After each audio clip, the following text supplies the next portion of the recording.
Guys, John Wick, Matrix Resurrection, इनके साथ और भी कई सारी मूवीज में अपने टॉप नॉच परफॉर्मेंस से जान डालने वाले कियानो रीव्स को हर मूवी लवर अच्छे से जानता है। गाइस, कियानो रीव्स पूरे फिल्म इंडस्ट्री में एक अकेला ऐसा इंसान है जिसके सामने पैसे और फेम की कोई वैल्यू ही नहीं है। आखिर मैं ऐसा क्यों कह रहा हूँ, वीडियो के एंड तक आपको ये बात अच्छे से समझ आ जाएगा। तो वेलकम बैक टू आपके अपने चैनल मिर्जा टॉक्स में, जहाँ हम बात करेंगे कियानो रीव्स के लाइफ के बारे में कि कैसे कियानो की जिंदगी में उतार चढ़ाव आए, क्यों कियानो की नजर में पैसे और फेम की कोई वैल्यू नहीं है। तो बिना टाइम जाया किए स्टार्ट करते हैं अपनी आज की वीडियो।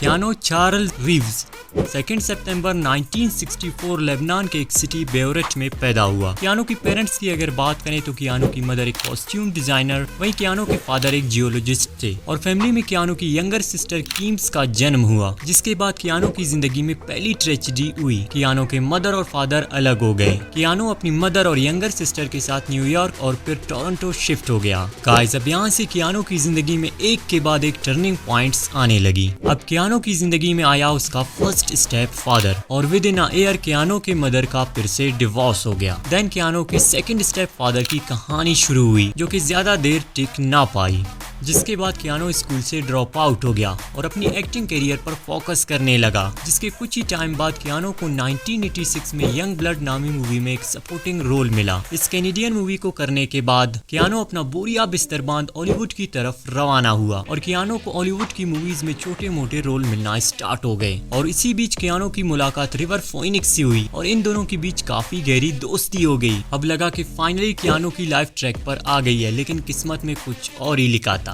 जहाँ कियानो की यंगर सिस्टर किम रीव्स को कैंसर हो गया और कियानो अपनी करियर में स्टॉप लगाकर अपनी सिस्टर के साथ रहने लगा। और इसी बीच 1993 में कियानो के जिगरी दोस्त रिवर फोनिक्स की ड्रग ओवरडोज की वजह से मौत हो गई, जिसके बाद कियानो पूरी तरह से टूट चुका था और कियानो को पूरे 1 साल लगे सदमे से बाहर निकलने में। जिसके कुछ साल बाद कियानो की गर्लफ्रेंड प्रेग्नेंट हो गई और कियानो की लाइफ में कई साल बाद एक खुशी आने वाला था, लेकिन 8 महीने के प्रेगनेंसी के बाद जो बच्चा पैदा हुआ वो ऑलरेडी डेड था। अब कियानो की जिंदगी में एक बार फिर अंधेरा छा गया। इस ट्रेजेडी के 2 साल बाद एक कार एक्सीडेंट में कियानो की गर्लफ्रेंड की भी डेथ हो गई। तो गाइस, एक इंसान की जिंदगी में इतने उतार चढ़ाव आने के बावजूद आज कियानो को एमसीयू अपने मूवीज में काम करने के लिए अप्रोच कर रही है, तो इससे बड़ी बात शायद ही किसी एक्टर के लिए होगी। आप इस बात से कियानो की पॉपुलैरिटी का बखूबी अंदाजा लगा सकते हो। गाइस, 1997 में जब कियानो अपनी करियर के पीक पर थे तो दुनिया ने कियानो का एक अलग ही रूप देखा, जहां कियानो की एक फोटो वायरल हुई जिसमें वो एक सड़क के किनारे एक बेघर आदमी के साथ बैठकर गप्पे लड़ा रहे थे। कियानो के इस रूप को देखकर दुनिया वाले तो दंग रह गए थे कि एक इंटरनेशनल सुपरस्टार सड़क के किनारे बैठ एक बेघर इंसान के साथ बात कर रहा है।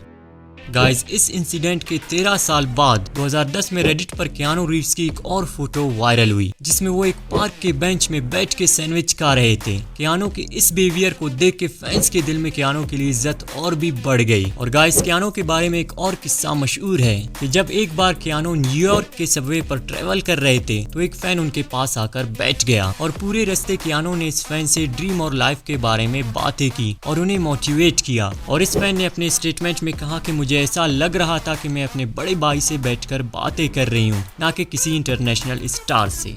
गाइस, एक बार कियानो रीव्स से पूछा गया कि आप बाकी हॉलीवुड स्टार्स की तरह एक लग्जरियस लाइफ क्यों नहीं जीते, तो कियानो ने कहा कि मेरी जिंदगी के मोस्ट वैल्यूएबल लोग मेरे साथ नहीं हैं, वो ये दुनिया छोड़कर जा चुके हैं। अगर मैं इस दौलत और फेम से उनको वापस नहीं ला सकता तो इनकी कोई अहमियत नहीं है मेरे सामने। गाइस, कियानो रीव्स हमारे सामने एक जीता जागता मिसाल है। अगर एक इंसान के चाहने वाले उसके साथ नहीं है तो इस दौलत शोहरत की कोई वैल्यू नहीं है। तो गाइस, अपने पेरेंट्स, अपने बहन भाइयों और अपने सारे चाहने वालों की कदर करो, क्योंकि जब कोई ये दुनिया छोड़ के चला जाता है ना, तो इंसान अगर जमीन आसमान एक भी कर दे तो वो वापस नहीं आने वाला। गाइस, कभी भी अपने पैसे को अपने चाहने वालों से सुपीरियर मत समझना और अपने पैसे पर कभी गरूर मत करना। इसी बात पर महशर आफरीदी साहब का एक शेर याद आ गया कि तेरी खता नहीं जो तू गुस्से में आ गया, पैसे का जोम था तेरे लहजे में आ गया, सिक्का उछाल करके तेरे पास क्या बचा, तेरा गरूर तो मेरे कासे पे आ गया।